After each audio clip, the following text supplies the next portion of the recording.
The feeling I get when I can bless somebody feels better than when I do stuff for myself sometimes. And that could actually be, I could be hurting myself sometimes, I don't even know it, but that feeling that I get from helping people, bro, it is the best feeling ever. It feels better. I've got a big check before. Not a single check has ever felt, I've never felt something comparable to how I feel when it comes to me giving somebody else a check or paying somebody rent, helping somebody with their groceries, helping somebody with the funeral or anything, bringing them flowers, anything like that, bro. It's really a undescribable feeling that I get when I do that.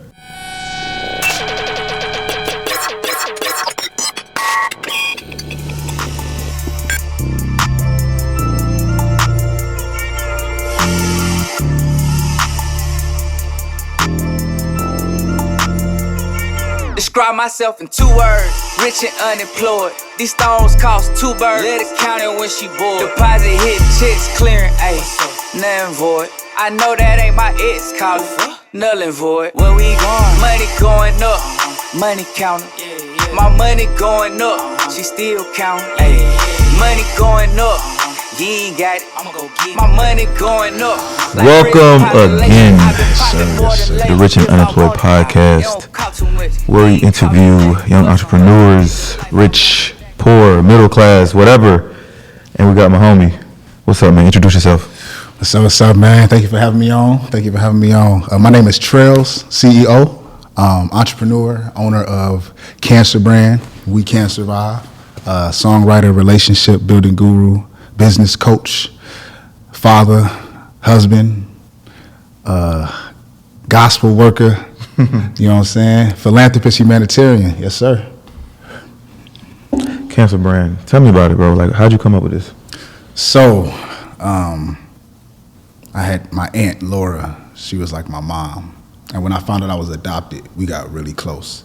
And she had cancer. She beat it the first time. And she was like my idol. Like, she was in real estate in Milwaukee. She had the Cadillac, she had the Escalade, she had the CTS. She lived a different lifestyle than I was. We was in the hood. We didn't get to live like that. And I used to always be like, she had the big cribs and everything. I used to always help her, like, do landscaping, mow the lawns, shovel the snow. She used to give me a little bit of money. Every time I got an A or an honor roll, she took me shopping. Like, I just love that lifestyle that she provided and what she used to teach me.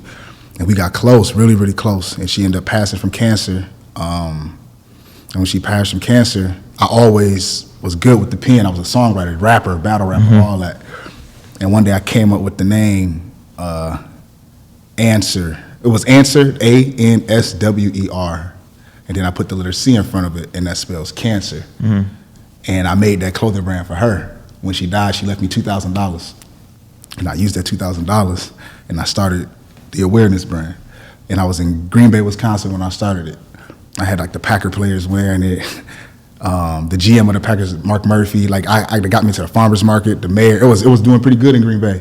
But, you know, being young, I stopped focusing on it. Hold on, pause. You said she gave you $2,000. $2,000. And what did you do with the $2,000 to even like start?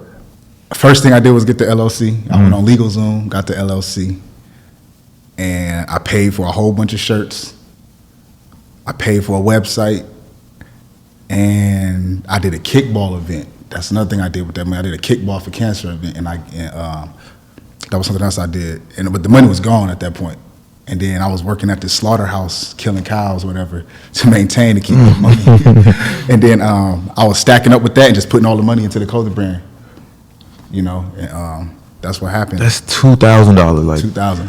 A lot of people think that you need a lot of money to start like a company, start a clothing brand, and you started with 2 bands. 2 bands, bro. And I could have anything with that money because I was 21. I could have went shopping. Dude, I'm from 2000. You get $2,000. I think that was actually the most money I've ever seen in my life. How long ago was this? This was 2017. 17, about 5 years ago. Yeah. So that's the most money I ever seen in my hand at one time. 2,000. That's crazy because it's crazy, bro. Like, that's really the most. And I knew I was like, I got to do something big. I got to do this for my auntie. It was hard though, because in Green Bay, Wisconsin, Milwaukee, Wisconsin's actually ranked the #1 worst place for a black man to grow up. There's no opportunity out there. It's nothing unless you're gonna work a job, go to school. You know what I'm saying? But that was never me. I dropped out of college when my professor told I was in for business.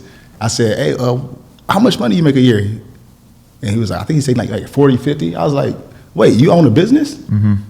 He was like, no. And I was like, wait a minute, why are you teaching me business if you don't have one? And I dropped out right then and there, and I took a manager job at Sprint.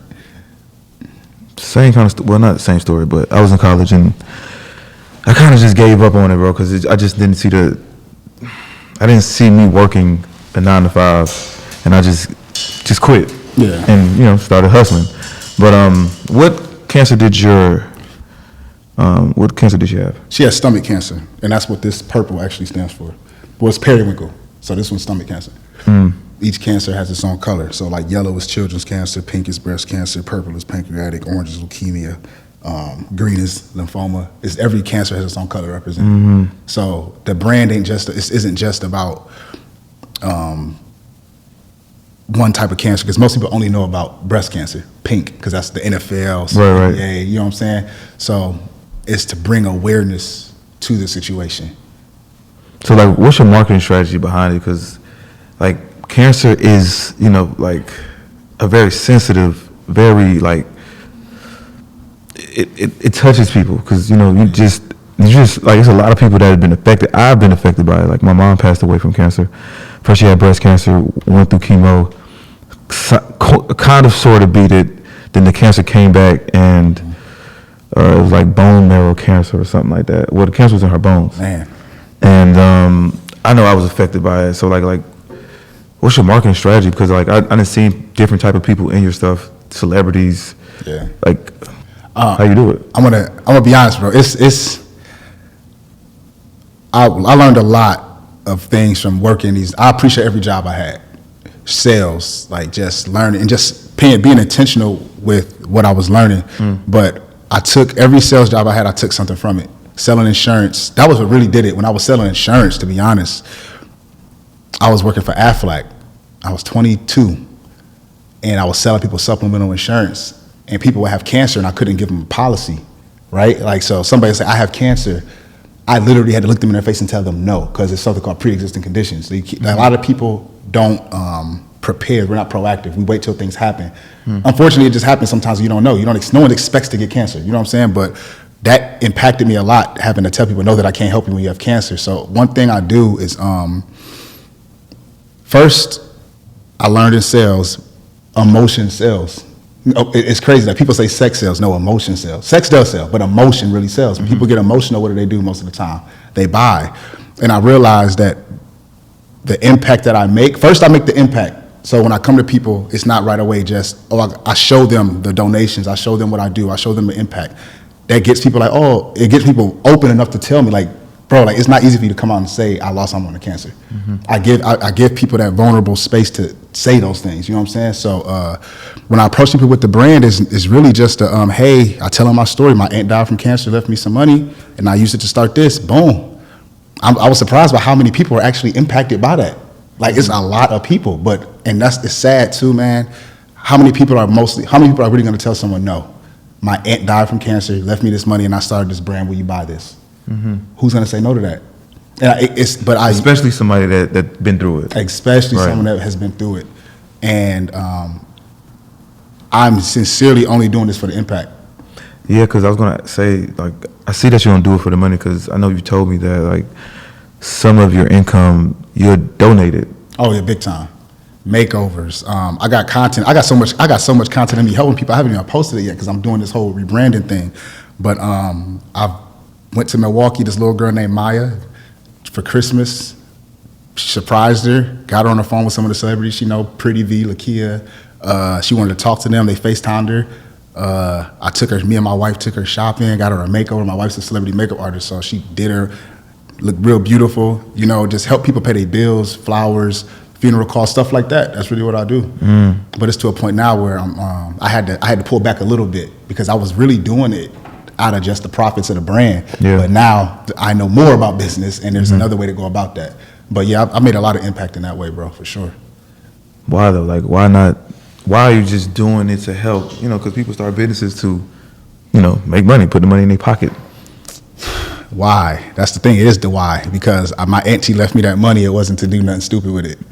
I really am about impacting God for real, bro. Like, the feeling I get, I just told my wife this today, actually. The feeling I get when I can bless somebody feels better than when I do stuff for myself sometimes. And that could actually be, I could be hurting myself sometimes. I don't even know it. But that feeling that I get from helping people, bro, it is the best feeling ever. It feels better. I've got a big check before. Not a single check has ever felt, I've never felt something comparable to how I feel when it comes to me giving somebody else a check or paying somebody rent, helping somebody with their groceries, helping somebody with the funeral or anything, bringing them flowers, anything like that, bro. It's really a indescribable feeling that I get when I do that. Let's talk about the clothing line. Like, you help people with their clothing brands. You help people with their companies, right? Yeah. Like, okay, what do you do for people? Okay, so this is what I do. A lot of people, and I've been blessed to be around you, Maddies, the Mitches, the Neos. I've been around a lot of entrepreneurs, all the top entrepreneurs. One thing I realized, a lot of people look up to them for where they are, right? And they just want to be that. But a lot of people just they just want the money. They just want the success. If you're chasing money, most of the time you don't have purpose, right? Like, purpose is important to me. We had that discussion. Yeah, and I feel like, yeah, we did have that discussion. Finding I show people how to add a purpose to whatever they're doing. A lot of people be like, I don't want to work this job anymore, but I want to do something, but I don't know. Okay, sit down with me and we'll put a plan together to actually start a clothing brand, start some kind of digital product, and we'll add purpose to that. Because if you don't have purpose, when it gets tough, you're going to stop. That's just a fact. If I wasn't passionate about We Can Survive, I would have been stopped. Like, if this clothing brand was called Big Booty Strippers, I probably would have been stopped, because the stress that goes along with building a clothing brand is intense, bro. And it's a lot of things. Manufacturers screwing you over, finding good vendors, sending customers, all kind of stuff. You know what I'm saying? So paying influencers, paying things like the Shade Room and stuff not turning out the way you want it to. But my purpose and my why is the reason I keep going and the impact that I make.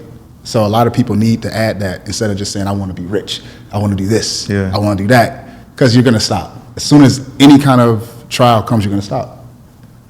I think you asked me, like, what was my purpose? I couldn't really answer it. I know it wasn't for the money. Like, for me, I built this shit off of struggle, right? Like, I'm not making money from this brand. I'm doing this because this is something I love to do, something that I came up with while I was probably at my lowest point in life. To see it, like, coming into fruition, that what makes me, like, you know, keep going. Like, when I see this shit, like, when I see people reposting my shit, when I see people wearing my shit, like, I bet, like, the shit that I went through wasn't just for nothing, right? Like, but, like, my purpose for it, like, when you asked me, I was like, man, shit, I want to help the kids. I want to help people that been through what I've been through. You know what I'm saying? Like, shit, I've been through juvenile. I've been in the streets. I've been through a lot. So, like, I want to help you. I want to help the youth. I want to help, you know, people that was like me. I want to help people become financial literate. You know what I'm saying? Like, but yeah, I like that, bro. Helping people figure out their purpose. And then once y'all figure out their purpose, like, okay, from there. I have a whole framework, bro. It's called the trimester framework. You don't have kids, do you? Not a single kid. Not one. Not that I know. Not that you know. Okay. All right. Well, I have an 8-year-old. So one thing I realized, everyone pretty much just knows the woman's anatomy and how a baby is born. But how long does it take a baby to be born? Okay, 9 months, and then 5 weeks before that. Yes, sometimes, but preferably not. 9 months. Preferably 9 months. Okay. So what do we call our businesses? You don't have a baby, but what do you call your business?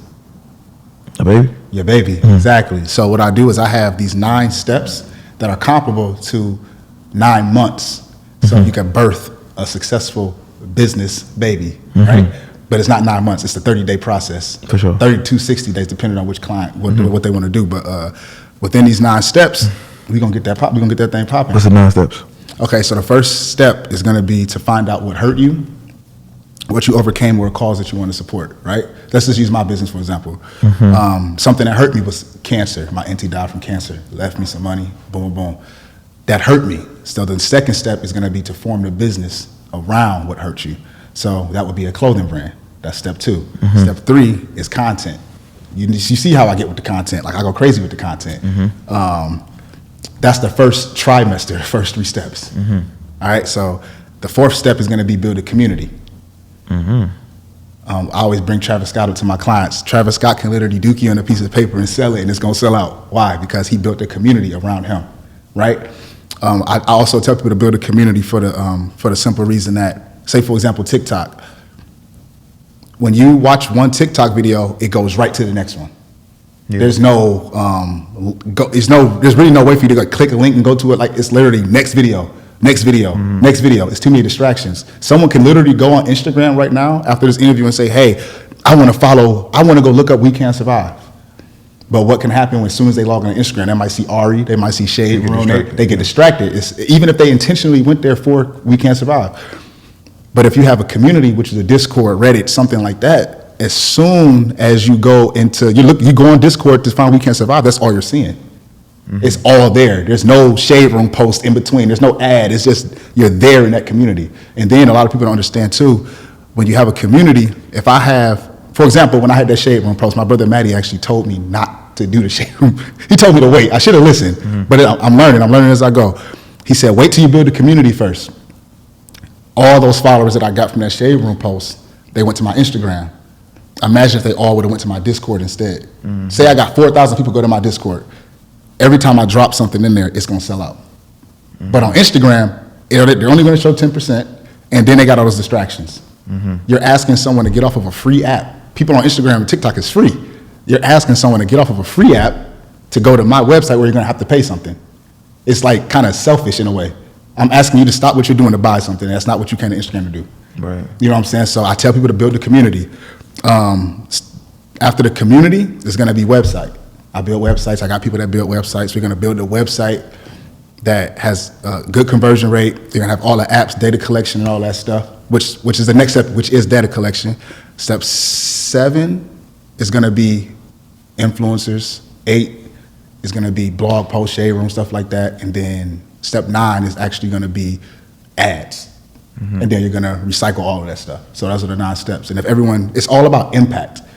Impact first is all the way at the top. Till you get to because if you don't have the impact and the content's not emotional, and you don't have something I call the 3 W's, which is what hurt you, which is the first W, which is what hurt you. No. The first W is who you are. Who you are is the first W. The second W is going to be why you started it, and the third W is going to be who you're helping. At the end of it, if you don't have who you're helping, it doesn't matter. Who are you helping when you get through doing this? So in my story, you'll see my name is Montreal Elam, which is who you are. My aunt died from cancer, left me $2,000, and I started this business with that money to help, and that's why I started it. And then I donated, and am currently donating thousands of dollars to help people who are battling cancer. That's the 3 W's. Like, you have to have all that stuff implemented.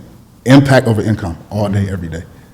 And it works. It works crazy, bro. I didn't get it at first, but no, it works, bro. When people, think about those commercials that come on super early in the morning, right? With the dog saying, with the slow music in the background, with the super sentimental shots. They still run those commercials to this day. Why? Because they work. They make you emotional. You see a little dog with they still work, bro. Even with the little babies in Africa, they still run those commercials to this day.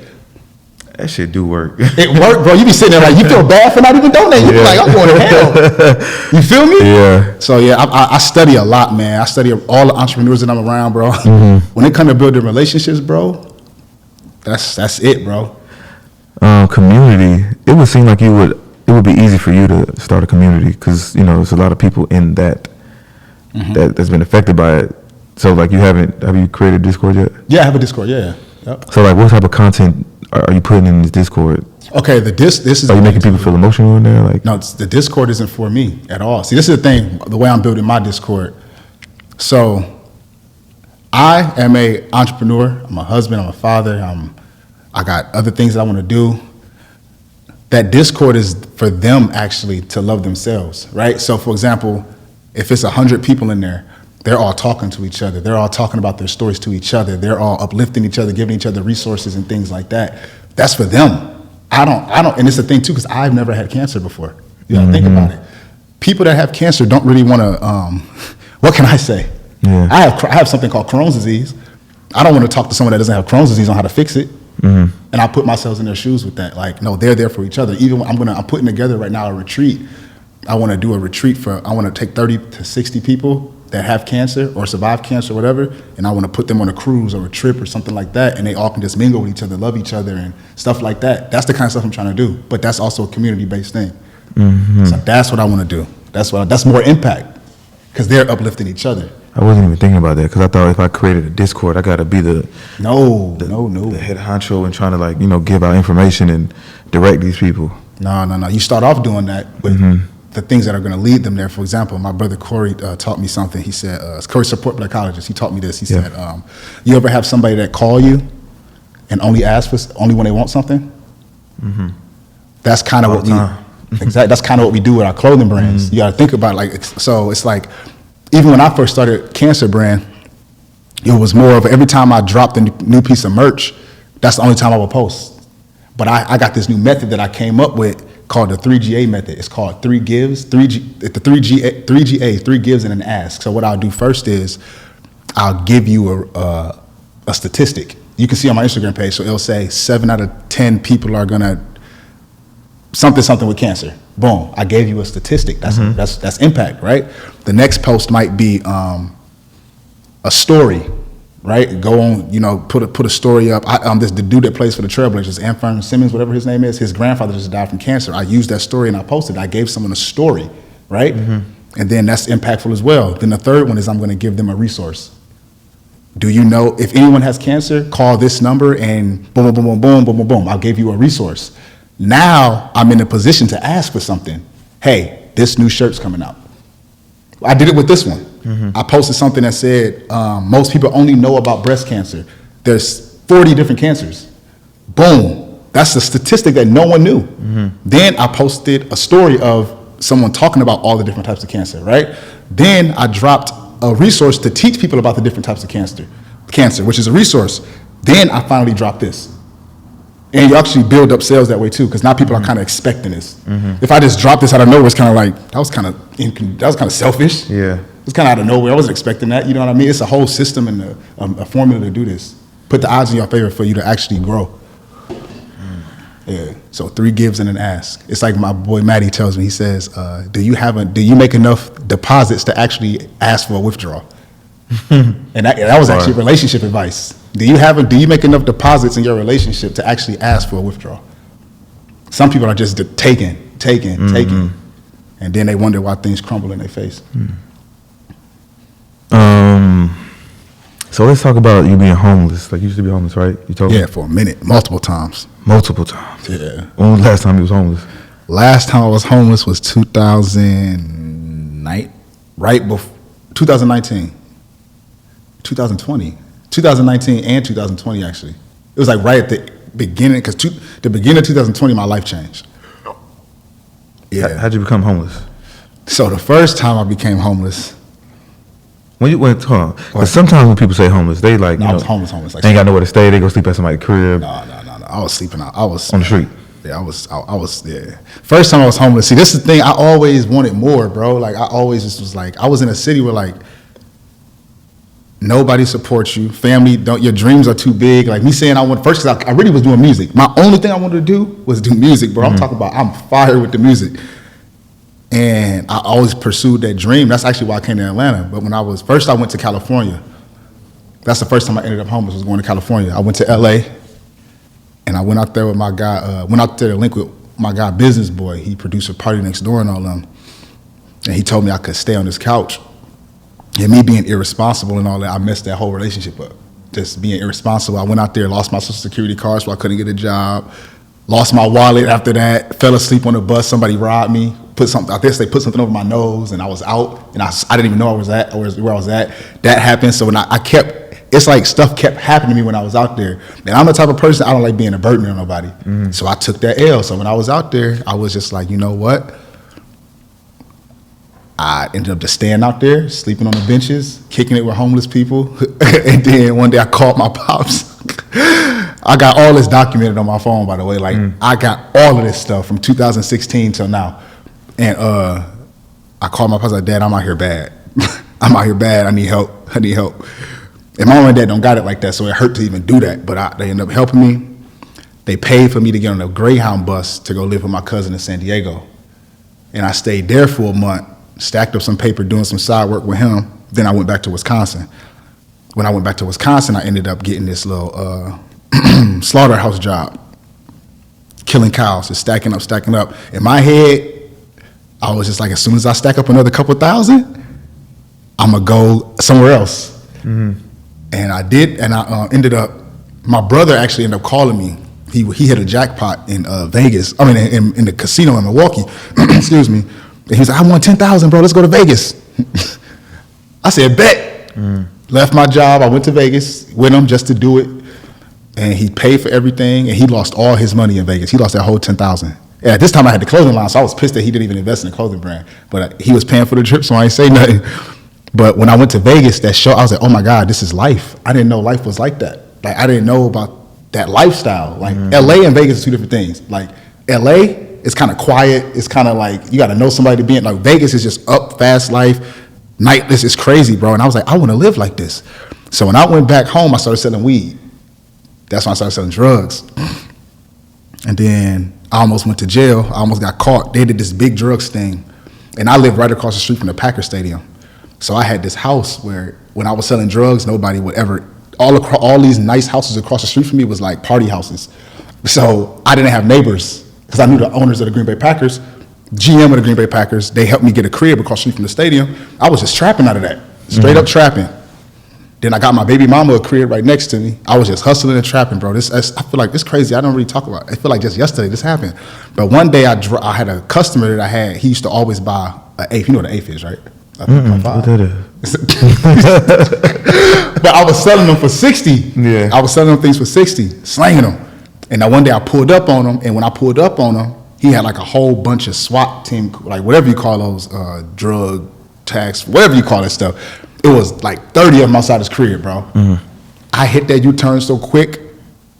They were selling cocaine. They were selling the big stuff. You know what I'm saying? So they was selling it, moving it. But I realized I could have lost everything. I was bringing him, you know what I'm saying? I said I never sell drugs again. So then what I did was I got a construction job. And there was a construction job that helped me travel. It was a union job. So what we did was we would do highways and airports and stuff like that. And then I took that job. I stacked up for 3 months. And I acted like I was going to go to college. And I took that financial aid money. What do you call it? The refund one, whatever that thing is called. And I had $3,000 from that and $3,000 from stacking up at the construction job. And I said, I'm going to go to Atlanta on my birthday for this thing called AC3C, something like that. Yeah. And I was like, I'm going to go out there and kick it for a week, and I'm going to come back to Wisconsin. I ended up coming back. I ended up going to Atlanta. I ended up networking. I was like, I ended up linking with Dro. I paid the security guard to let me get on, like to get me talking to the DJ. I paid him $100, then I paid somebody else something. And then this dude named Oatmeal, the dude that I think he owns Spinnerella. I don't know if he owned it, but I know he worked with Spinnerella and all that. I was like, bro, I got $500 for you right now. Let me get on stage. He was like, you know what, bro? You ain't even got to pay me. I'm going to let you get on. And he let me get on stage, and it was Dro, it was Lucci Brother K, and some other artists. And I went up there, the girls was going crazy. And I was like, going wild, bro. I got all this on my phone, by the way. Yeah. Everything is documented. And I was like, when I was on that stage, I was like, I'm not going back home. I'm not going back home. And I was staying at this apartment. I was staying at this hotel called the Aloft, something like that. Yeah, I know what you're talking about. And I'm from the city, I'm from Milwaukee. I don't really know about this stuff out here, like how stuff move, the Ubers and all that. We ain't doing that. So Ubers took my money. The Aloft took my money. Eaton took my money. Not knowing where I was going, taking the Ubers was $75 because I ended up getting, I'm talking about I was moving all over the place, trying to get in the studio sessions, trying to fit in, trying to do this. I literally had 3 outfits that I wore every day. I'm talking about, I was out here just trapping, bro, but I was broke. I'm talking about, I had nothing. Then I was trying to get jobs. The jobs were so far from where I ended up, it's crazy, but this is so funny. It was this dude that I met at the A3C thing. He can sing. I had this one blue check mark following me. His name's Brian Michael Cox. You know who that is? He a producer. He's the one that produced for Usher, Mary J. Blige. He a legend. Brian Michael Cox. He is a GOAT. He was following me though. So I would use that as leverage. Like, hey bro, I'm cool with my Brian Michael Cox. I'll manage you. So I told the dude I would manage him if he let me sleep at his crib. I know how to talk. I got it done. He let me stay with him for a month, but I ended up getting kicked out of his crib because I lost his keys. But I was like, man, I just had to keep moving, going to couch to couch to couch. But then it got to a point where I was really out sleeping at Walmart and Waffle House, literally sleeping in the bathroom of Walmart. And every time the lights would turn off, because it's automatic lights, they sensors, they'll turn off, and I'll wake up every time. And then go to Waffle House when the buses started, until the buses started running. What I would do is I'll get on the phone, I walk in there, and I'll get on the phone like this and be like, yo, where you at, bro? And just try to slide past? No, I just sit at the table. Sometimes I will have money to order food, sometimes I won't. I'll be like, where you at, bro? Man, what? Bro, I'm waiting at Waffle House. Well, you supposed to come get me an hour ago, bro. Like, all right, bro. And I just act like, you know what I'm saying? They'll be like, you can stay, don't worry. So you really on the pursuit of happiness? Bro, I was on the pursuit. I'm telling you, dog, it's like when I think of, and I got all of this stuff documented, bro, it's crazy. But I was working at this place called DHL. It was like a forklift job. See, that's the hard part too. I have something called Crohn's disease. It's an autoimmune deficiency, so I can't keep a job. I always have been a hard worker. Like, I had every job, selling cars, selling jewelry, selling Kirby vacuum cleaners, selling insurance, selling cell phones at Sprint. I was working at the slaughterhouse, construction. I always knew how to get a job. That's where I come from. We work, you know what I'm saying? If you don't work, you a lame.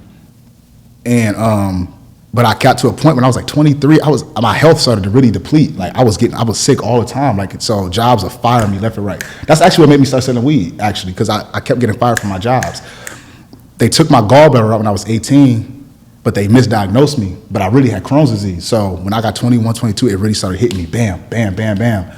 So it's crazy because I haven't had a job in like 3 years, and it's like, God is good, bro. Like, I had no choice but to be an entrepreneur.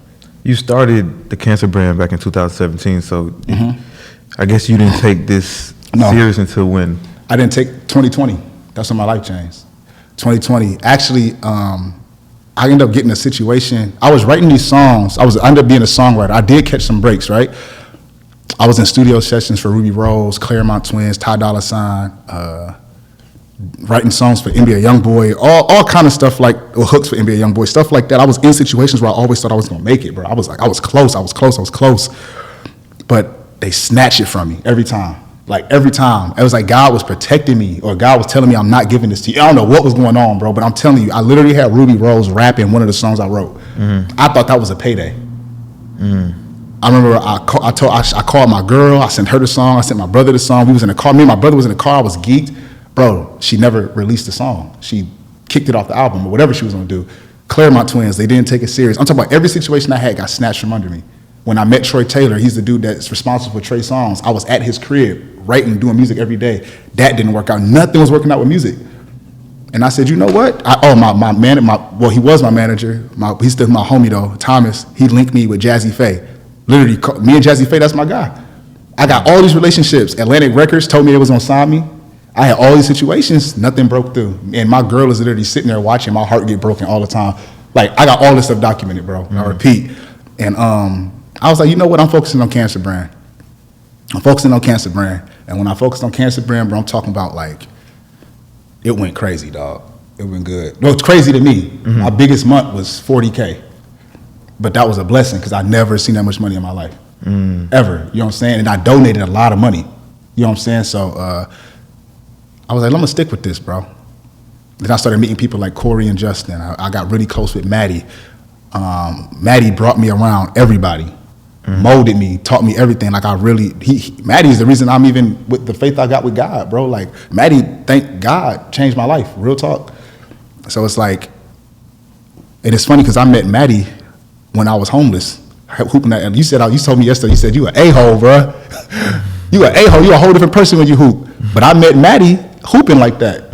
And I had my first clothing brand, I told you it's the word with the answer and the C on it. And I told everybody about my clothing brand. I was like, Maddie, I didn't know who he was. But I said, I got a clothing brand, bro. Boom, boom, boom, boom, boom. He said, take my number. So his number was saved in my phone. 3 years later, I see him pull up in an I-8.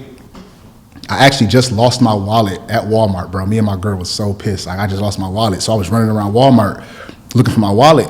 And I missed an opportunity to network with 2 Chainz or Schoolie. His name's Schoolie, you know what I'm talking about? And I was just pissed. I was like, man, I really want to link with 2 Chainz. I was like, man, I got to get 2 Chainz some gear and stuff. But I lost my wallet, so I was just running around looking for my wallet. I couldn't even network with Schoolie.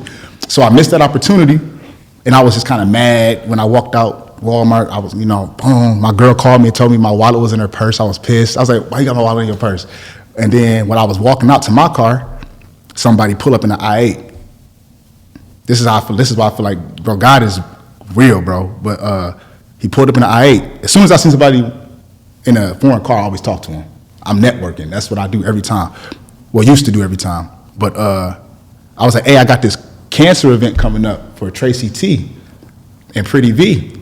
So Tracy T, mom had cancer, and I, did put this event together for his mom. And Pretty V, that's my sis. So boom, boom, boom. I said, hey, I got this event. You should come through. He was like, oh, that's dope, bro. I can't come through because me and all my guys got something we already got scheduled.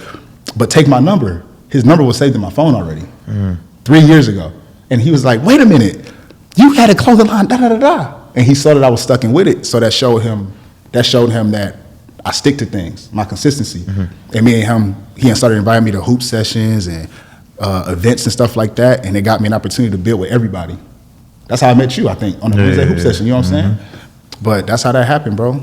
And it's funny because I feel like every situation, even my wife, bro, I met her when I first got to Atlanta. The first pair of shoes I bought in Atlanta was these black, pink, and blue Air Max. She was cute, but I was out here just being, a player, you know what I'm saying? I wasn't looking for nothing. I wasn't doing nothing. I was just like, hey, let me take you out to dinner. She put her number in my phone. I didn't call her. But then one day, when I was sleeping at Walmart type times, one thing I did was I always been resourceful. I was like, okay, I got certain people following me right now. So if I tell people I'm a songwriter, it looks believable. So I would literally hit up people that got a very small amount of followers, 10, 15,000, because I knew they'll reply back. And I would be like, hey, I'm a songwriter, just to get in studio sessions and network. And one day, so my whole algorithm on Instagram was nothing but singers that can blow, and she can blow. So one day on the Explore page, she popped up on my algorithm, and I DM'd her, boom. I was like, hey, I know Brian Michael Cox, and this person, name dropping. Finesse. But, you know what I'm saying, Finesse. And I was like, let me write you some music in the studio. And I got music that's fire. So even when I send people stuff that, oh, this is fire. Oh, yeah, let's work. So what happened was she ended up booking a studio session with me. But she sent me her number, and her number was in my phone already. I was like, why is your number in my phone? How is your number in my phone? And she was, I don't know. But then when I went to that studio session, she saw the shoes that I had on, and she remembered she sold me them shoes. I was like, oh, that was like 6-7 months ago. God has put so many situations in my life to where it's like I planted a seed and I never was supposed to eat the crops like that quick. I had to let it grow and then come back to it. You know what I'm saying? Even with me finding out I was adopted, I didn't find out I was adopted till I was 15 years old because my brother was dating this girl that was my sister the whole time. Crazy, bro, I'm telling you. Your brother? Ain't that his sister? No, I'm adopted. I didn't know I was adopted, bro. I didn't know I was adopted. How you find out? Bro, so I'm literally going to school one day, and he's been dating this girl since like 6th grade. Now he's a senior, I'm a freshman. And one day at the lunch table, and we was all close, one day at the lunch table, she was like, I have a twin sister. She was like, you and K-Tel are my brother and sister. I was like, get the f out of here. You cat, we ain't say cat back there, but you lying. Yeah. And it's crazy because I always been inquisitive and like looking, like, you know what I'm saying? Like, but I'm taller than everybody. I'm 6'2", ain't nobody. So you and your sister was together? Me and my twin sister, but I thought everybody in my family was my family. Yeah. I never once thought I was adopted, ever. So what happened was I went home, coincidentally, bro, me and my mom was watching the birth channel that night. And I was like, Mom, did it hurt when you had us? And she was like, ah, she started screaming and crying and telling me the truth and what happened. And at that point, I was already suicidal. I was suicidal at that age. I'm talking about, bro, you ever watched that movie called Antoine Fisher? Mm-hmm. That's how my life was, but worse. So I was suicidal. I'm talking about like, when I already felt like the world didn't want me. So when I found out my mom didn't want me, my mom told me that she put bleach in me and my twin sister bottle. And that's how we got taken from her. And I snapped. I'm talking about I snapped, bro. I literally, this is why I don't play the bullying. I don't play with bullying because people make jokes about stuff like that, but it's real. Like them kids that go up and shoot schools, that's real, bro. Like God is so good, bro. I promise you. After that time, after I found out that I was adopted, bro, and it was a whole bunch of other stuff happening to me that my family never knew, that was really detrimental to my mental. Detrimental. Oh my God, that's a detrimental. Oh, that's fire. I got to do something with that. But I had this dude on the bus named Eric. He was always nice to me, but he was like one of the tough dudes. I was like, hey, bro, I got somebody on the block messing with me. I need that gun. Boom, boom, boom. He's like, I'm gonna bring it tomorrow.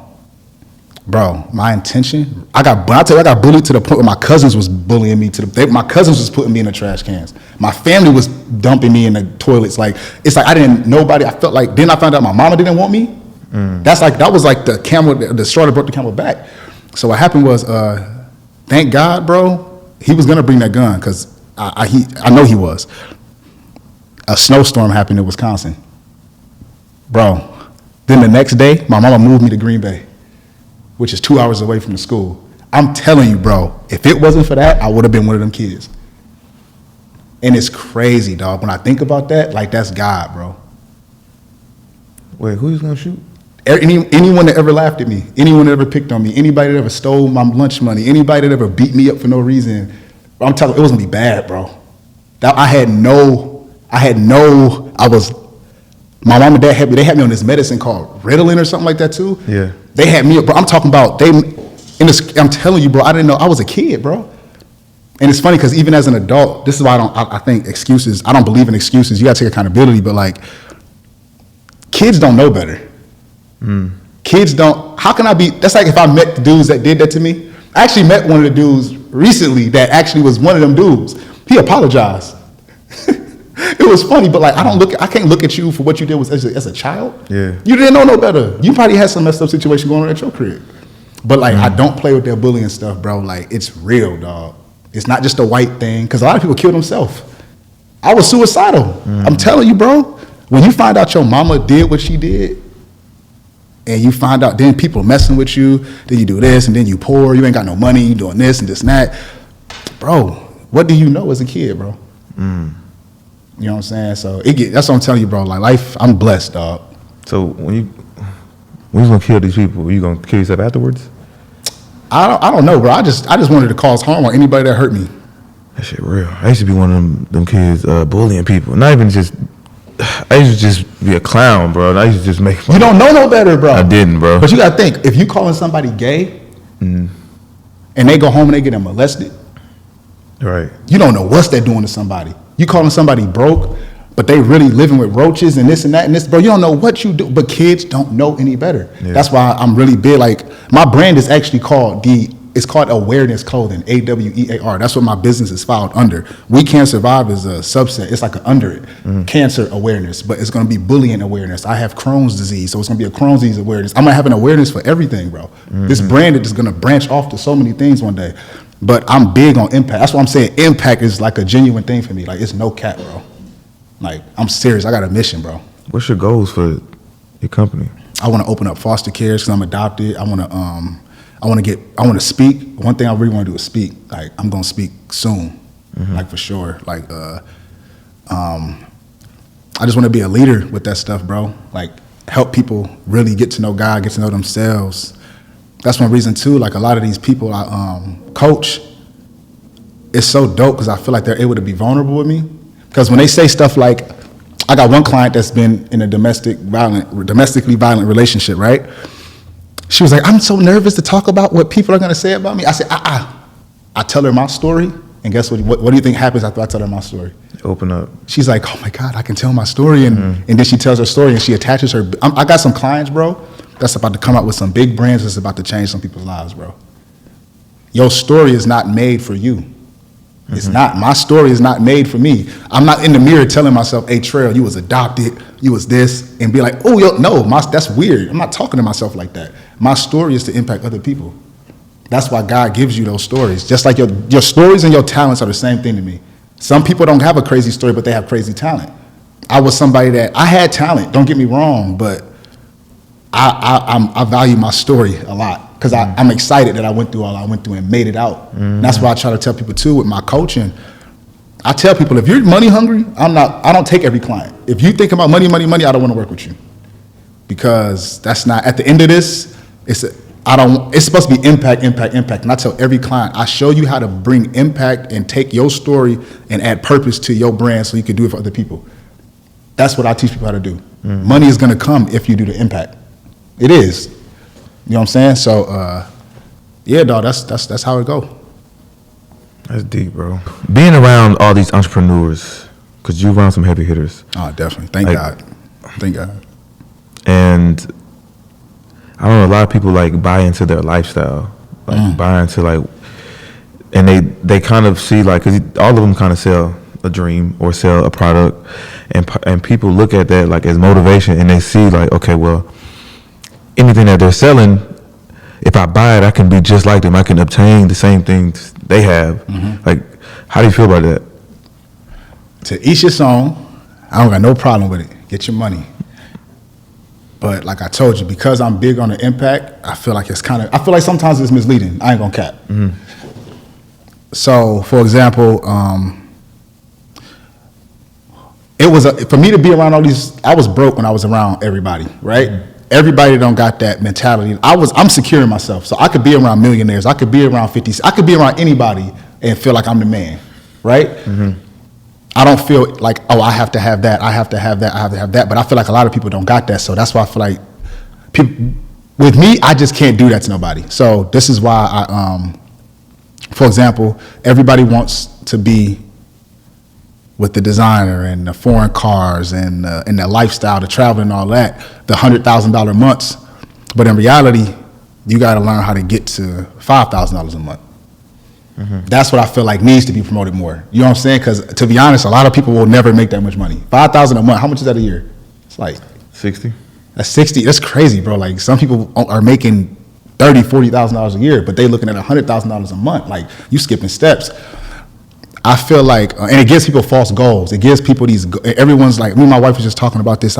She was like, goals, all these goals. And I'm like, babe, but like, it hit me out of nowhere. I was like, babe, like, how many goals are in a basketball game? 2. All right. How many goals are in a football game? 2. How many goals are in a soccer game? 2. Hockey game? 2. Lacrosse game? 2. I get the point. What? All right, yeah, you did, right? All right. Imagine if you added one more goal to a basketball game.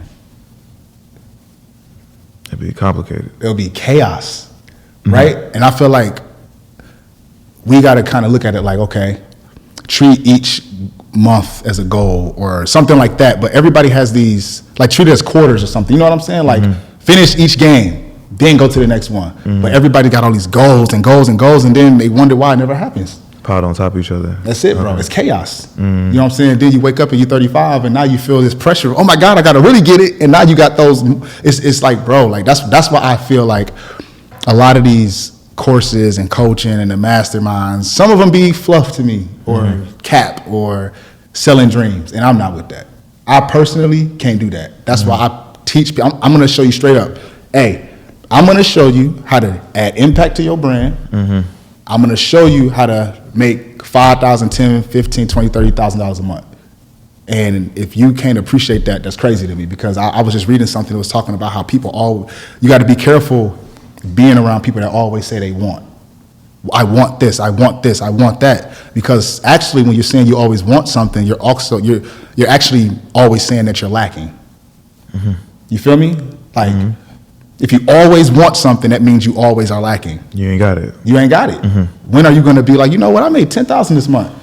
You never made that in a month. So why are you complaining? Like, if you made $10,000 a month for the next 2 years, and you just was making $20,000 working at McDonald's, how can you, it's like people are not content. You have to be content at some point. Not complacent, but content. But you got to balance it. Me and Justin just talked about this. You have to be humble enough to be content, but hungry enough to want more. You got to be both. It got to be a balance. But most people are just want. You got deep fried lobster with the fried macaroni and all that in your face, and you talking about the funnel cake. Eat that first. You feel me? So that's how I think. But yeah, to each his own, bro. Yeah, I don't judge nobody, but I definitely think it has to be a little more, let's show people how to get their mind right. Let's show people how to get rid of insecurities and stuff like that, because one thing I learned about money, bro, when I got my first $30,000 check, my girl can tell you, I went through a depression. Like, I've never seen that much money in my life. I remember I just said I had 2,000 was the most, right? My first big check was 30 racks. Not check, but through my business was 30K. Not PPP, I'm talking about like, it was like my business. I was eating, I was hustling out the trunk, 30K in my account. And I remember I went through a depression because I wanted that so bad. I wanted it, bro. And I realized I don't worry about food. I don't worry about rent anymore. I don't worry about clothes. I don't worry about any of that. I was like, wait a minute. Now I'm realizing I got a depression problem. It's like money don't do nothing. Money is a tool. It's like a screwdriver. You can't use a screwdriver to hammer something. You need a hammer. Money is a tool, bro. Money is going to fix money problems, and it's going to expose the problems that you really got. You're not worried about bills no more because you got money. Now you know you crazy. Not crazy, you know what I'm saying? No, like, it's going to expose you to yourself. That's what money does to a lot of people. That's why you see people jumping off buildings, killing themselves, drugs, liquor, women, all these things. They trying to mask what really hurts them. That's why I said I'm very glad that I'm into the situation I am now, because if I would have made this money or the success that I got now at 20, I probably would have been even more suicidal. I've had time to work on my mental, bro, to understand, okay, Trell, you are kind of messed up. You need to heal. Worry about this, worry about that. Get your faith right. And I'm honored and blessed that I got that time to actually do that. I think we was just talking about that yesterday, right? We was talking about Will Smith.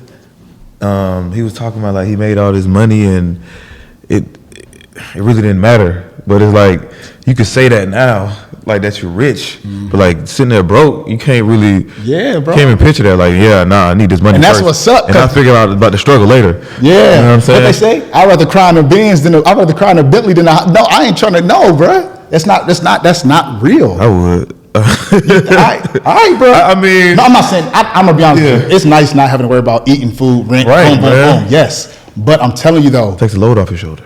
It does, but it also, you think it takes a load off your shoulder until you realize it's a load back there that you ain't know what's back there. Right. It kind of just it closes one door, opens six more. That's what I'm saying, bro. So it shit that you haven't dealt with, like, you know what I'm saying, or even know that you knew. Right. I didn't know that I was depressed, because it's like this. If you smoke cigarettes for 25, this is what we don't realize about our brains, bro. If you smoke a cigarette for 25 years, bro. My mama been smoking since she was 14 years old. My mama's 60 now. She can stop smoking right now for the next 3 years. Is her lungs gonna come back? No. No. You gotta think, the things that I've been through for 28 years, so I'm gonna say 25 years, that's damage, bro. That stuff ain't just gonna get fixed because I'm 29, 28. I've only been, and I tell people too, but I tell some of my clients, I'm 35, I'm 30. You only been an adult for 10 years. Yeah. Think about that. You only been an adult for 10 years. You think because you turned 30 you're supposed to have life figured out? No. Right. It's like we gotta change our mindsets, bro, and the things we say to ourselves. I always tell people too, like, what you say to your, part of self-love is saying the right thing to yourself. If you say, like, if I lost an investment and I say, I'm mad at myself, I'm stupid, I'm this, I'm that. Imagine your mama telling you when you bring home a bad grade, you dumbass, you ain't working hard, I'm pissed at you, I'm mad at you. You're gonna be in defense mode. You're gonna be in protection mode. You're gonna be defending yourself against those words. But if your mom just simply says, baby, I'm disappointed in you, you're actually gonna aim to do better. If you tell yourself, hey, Trell, I'm disappointed in you, you gotta work harder. I'm gonna actually work harder. But if I beat myself up and say, you failed, come on, Trell, you know what I'm saying? You gotta talk to yourself right. You gotta love you. That's part of self-love, bro. Like, this stuff get deep, bro. I'm starting to I got a therapist now and everything, bro. It helps. It really does, bro. I thought therapy was a joke. No, it's not a joke. Going back to what you said, like people, like they're in a rush. Like, you only been an adult for 10 years. You think you gotta get it figured out by 30. I think people try to compare their lives to other people. Like, when you see other people your age or younger doing what you think you could be doing, it kind of, makes you feel like you ain't doing enough. When really, like, for men, men don't even hit their stride for real till like 40, 45. Man. And they don't make the most money out of their lives till they're like 50. But we just comparing ourselves to these rappers, to like these gurus and shit like that. And it's like, bro, we really got time. But and then it's like the society we living in, it's just a lifestyle. All right, you want to like okay, you think women ain't gonna be attracted to you because you ain't got it, you ain't on this level like that. So you really trying to build up to this image or build up to this life, not knowing shit, man. You really got time. You really just slow the fuck down, bro. That's so true. But you know, I'm gonna be honest though, bro. One thing I realize about humans, especially as black men, bro, we're controlling. We try to control everything from our dreams to the women, to the money we make, to the decisions we make. We have to control everything. I've read something recently that says control is fear. That's a fact. You are only being controlling because you're scared that something's gonna happen that you don't want to happen, right? If you got your faith in God right, that's why I really get God and your mental health, bro. And hanging around the right people is my top 3 things, right? So it's like, if you don't got God, you really don't got faith, you don't know everything's gonna be, because when I believe in God so much that I don't feel like anything can move me. Nothing's gonna rush me, nothing's gonna scare me right now. But my faith wasn't like that until now. There's a lot of people walking around here with nothing to believe in. How can you don't got nothing to believe in, how you gonna believe in yourself? Think about that. You don't even got nothing outside of you to believe in. How you gonna really believe yourself? If you don't trust yourself, how you gonna trust other people? If you don't love yourself, how you gonna love somebody else? All of that stuff go into each other, bro. That's why people really gotta focus on self. And not in a selfish way, but in a way where it's like, okay, like I told you one day, I feel like we search for joy and we search for happiness, but you need to really look for joy. And joy is like life insurance, but the only difference is you don't have to die for people to be the beneficiary, right?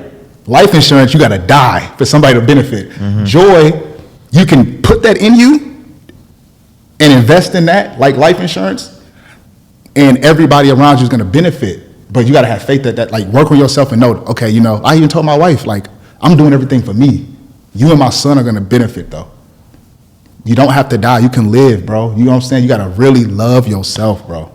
And people don't do that. And that's why when I go to these masterminds, to go kind of backtrack a little bit, but like when I go to these masterminds, I be looking, who wants to make $1 million this year? Everybody starts screaming. But if I gave you $1 million right now, you're not even gonna know what to do with it. It's all. That's why I don't go to masterminds anymore either. I started to see that. It's like the motivational speaking it's crazy, bro. It's cap. It's cap. Because I know when you leave here, you're gonna go do meth. But the thing is, I mean, it's been around for so long. These people are just doing what they've been taught. Like these motivational speakers, they learned the game from somebody else. Yeah. It's like, shit, I had to go through that. All right, well, I'm going to just do the same thing. Yeah, and it's like, but that's what we live off of. Humans live off of hope. And you can sell hope. You can sell dreams. Man, bro, and these people might not ever use it in their life, but shit, they got the money. I found out about music. I was like, wait a minute. It's nothing wrong with dreaming, because you got to think, bro. When I was a kid, what do they tell? This is why I don't tell my son about Santa Claus, Easter Bunny. Even before my faith, I don't celebrate none of them holidays, period. But like, I used to tell my baby mom, like, stop telling our son about Santa Claus. You got to think, they told me from when I was 1 to 5 that I could be whatever I want to be. If I said I wanted to be Barney, I could have been Barney. They tell you could do what you want, little Trell. You could do what you want. That's so awesome. Don't let anyone. Then I'm in 7 years old now. I want to be a rapper. Oh, it's still cute. But you told me the Santa Claus don't exist anymore. Right. This whole 7 years Santa Claus existed, but you just killed the part of my imagination. Next year the Easter Bunny don't exist. Next year the toys on Toy Story aren't real. Then Barney's not real. Then all this is not real. And now the Tooth Fairy's gone too. And now I'm 10 years old. You took all that stuff from me, but now you're telling me I can't be a rapper anymore. Now you're telling me I got to go to school when I'm in high school. It's like they kill your imagination from a baby. So how would you expect somebody to believe in God? It's like you playing with people's faith, imagination, dreaming, all the creativity and everything. It's deep. That's why I'm not going to start my son off by killing his imagination. I'm going to let him use that to his fullest capability, but I'm not going to give him things and take it from him. Because we do, especially black parents, if you can't get your son a kid for Christmas, you feel like a bad parent. I got to get something for my kid for Christmas. No, you don't. Society makes you feel that way. And I always thought like that, but that's why I had to move away from my family, because I would ask my mom things like, why are you a Christian? She'll say stuff like, well, because my mom was a Christian. Dad, why are you a Democrat? Well, because my dad was a Democrat. I used to hear people, it's like they treat faith and everything like a hand-me-down. Wait a minute, like, no. First of all, y'all should have been told me I was adopted. Y'all should have gave me that. Yeah. But y'all don't even understand how big of a bomb that was on me. Because they didn't know what was going on behind closed doors to my family that was going on with me. So it's like it's like we don't think, bro. That's why if I had to do it all again, I would have made sure my mentor was right before I had a kid. For real. Like, it's a good thing that you waited. Because I'm pretty sure you're in a state right now, if you did have a kid, it would be different than you was when you was 20. It'd be a little harder for what I'm trying to do. You know what I'm saying? There's nothing in my way. Yeah. But like, we got to be careful what we do with our kids, because they really do start there, bro. It starts there. And now you got 25-year-olds that don't even know where to start in their life now. And they looking at people like Jada and Ari and Moneybagg Yo and them, and they're like, well, that must be what's pop. That must be what I'm supposed to do. No. That's why social media, I literally deactivated my social media yesterday. See, but you had to go through the bullshit to understand, to like get to this point in your life that you are aware and you could kind of teach people or help people. You know what I'm saying? It's going through the same thing, or it's, you know what I'm saying? Like, so you can't feel bad about it, like what you went through. Like, this has only made you who you are today. And putting people around you that really can help nurture that, bro. Like, I'm so big, like, I treat life like basketball. I used to want to box and be a hooper. When I wanted to play basketball and I wanted to get better, I'll play against people that was better than me, stronger than me, taller than me, faster than me, everything. And then when I would go back and play with the people my age and my size, I'll be better than them. We got to treat life that same way. If you want to be better in life, you want to be around people that got more money, smarter, better husbands, better wives, better with accounting, whatever, right? That way when you come back, you are actually better. I'm not going to be around people that are at the same level as me. Like, you know what I'm saying? Like, that doesn't make sense to me. I got that out of the 33 Strategies of War. Basically, you have to, when you choose an enemy, you have to choose an enemy that's like David and Goliath. Like, he chose Goliath. Yep. He's a way bigger opponent, and what he had to go through to beat him is like, now when you go back, it's just life. Like, when you kind of compare your enemy versus like life, like you put yourself against like things that are bigger, stronger, faster than you, and like now when you go back to like regular life, like now it's nothing, because I didn't dealt with it. It's easy. I forgot the chapter, bro. It's like, you finished it? No, I didn't even finish that book. I was reading it while I was in prison. I probably read half of it, but that book right there, powerful, bro. That's how I look at life, bro. And I also treat life like a toolbox. And it might sound pretentious to some people, but I don't care. Like, everybody around me is good at something, because I understand. People say, Trell, you're so smart. No, I'm not. I'm not smart. And I hate using that word, because smart is not a real thing to me. Like, smart just means that you regurgitated. You learned something, you read it, you copied it, and you repeated it. I think being innovative and creative is way more important and essential than being smart. Because I know that I'm not that smart. So what I'll do to protect myself, like insurance, is I'll put somebody around me that's a doctor. I have Crohn's disease. I don't know everything. So it's like, I got a doctor homie, I got a lawyer homie, I got a marriage counselor homie, I got all of these people. It's like a toolbox. So when I need to pick up that screwdriver, I got it. I'm not walking around here trying to, you know what I'm saying? I feel like I'm just really intentional with how I move. People be like, that's how I really, when it comes to building relationships, bro, I'm so intentional with it. But I also know I bring my own value, and it's not always money and Trell got the boom. It's like, no, I have my own value and it's unique. And I show that. That's why I'm able to be around y'all. You know what I'm saying? Like, y'all would never know that Trell was going through anything. Somebody was like, what'd they say? It was like, Trell be everywhere. Yeah, I do. How? They don't even know what I do. It's not, that's the point though. I'm being me, you know what I'm saying? I'm really being me. And it took me a while to get here, and I'm embracing that, bro. I'm happy. Great story, though. Yeah, thank you. Let's close off, though. But yes, sir. Tell people where they can find you, man. Your IG. Man, you can find me at website. Trells Ceo, or you can find the clothing brand at Cancer Brand. It's gonna pop right up, pink logo. We Can Survive. Website is cancerbrand.com. And I don't know if I'm doing any coaching right now, but any more coaching. But you can hit me up. We'll see what we can put together. I got some stuff coming this year, some big stuff. Stay in tune. Yeah, bro, I appreciate you having me come on. For For real, for real. For sure.